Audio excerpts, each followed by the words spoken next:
सभी को एकादशी की ढेर सारी शुभकामनाएं। इस एकादशी को निर्जला एकादशी और भीमसेनी एकादशी क्यों कहते हैं, आइए वो जानते हैं। एक बार सारे पांडव धर्मराज युधिष्ठिर, अर्जुन, नकुल, सहदेव श्री व्यास जी के पास गए और उन्होंने कहा, व्यास जी हम आपके पास एक शिकायत लेके आए हैं। व्यास जी ने कहा, कौन सी शिकायत? बोले, भीम की शिकायत लेकर आए हैं। क्या शिकायत है? बोले, ये भीम जो है ये एकादशी नहीं करता। तब व्यास जी ने भीम से कहा, भीम आप एकादशी क्यों नहीं करते?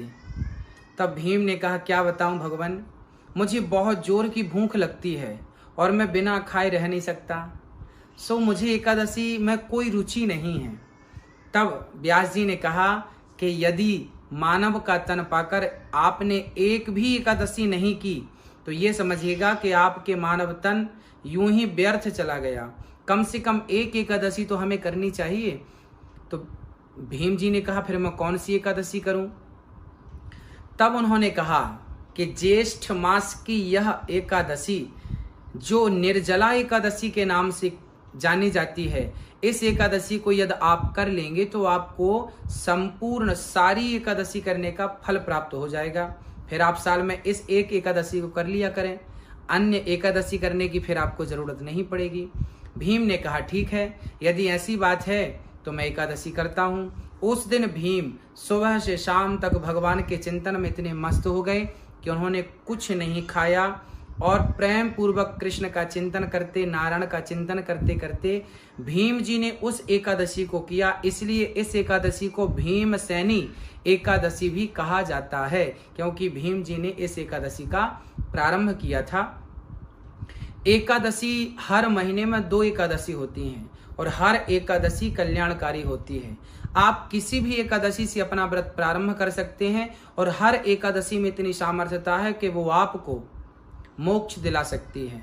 मानव तन को प्राप्त करके व्रतों में सबसे श्रेष्ठ व्रत एकादशी का है। इसलिए हम सभी परिवार में सभी लोगों को, यदि कोई बुजुर्ग है तो उसको छोड़कर, बच्चे हैं उनको छोड़कर, यदि सामर्थ्यता है तो हम सभी को रोज हर महीने की हर एकादशी का पालन करना चाहिए। एकादशी के दिन सबसे पहले जल्दी उठ जाएं, स्नान करें, सूर्य भगवान को जल चढ़ाएं और प्रेम पूर्वक भगवान का चिंतन, लड्डू गोपाल जी को स्नान कराना, दूध से, दही से, घी से, शक्कर से, शहद से स्नान कराओ, पंचामृत से बढ़िया उन्हें तुलसी का दल चढ़ाओ। एकादशी के दिन क्या करना है कि तुलसी तो पहले ही, एकादशी के पहले, जैसे आज एकादशी है तो एक दिन पहले हमें तुलसी तोड़ लेनी चाहिए और तुलसी से एकादशी के दिन गोपाल जी का अभिषेक करना चाहिए। बढ़िया, कृष्णाय नमः, नारायणाय नमः, नारायणाय नमः, नारायणाय नमः। आप इस प्रकार से भगवान को पुष्पों की पंखुड़ी से भी अभिषेक कर सकते हैं। आप पंखुड़ियां तोड़ लें और नारायणाय नमः गोपाल जी को चढ़ाएं और प्रेम पूर्वक कीर्तन करें, श्रीमन नारायण नारायण का कीर्तन करें।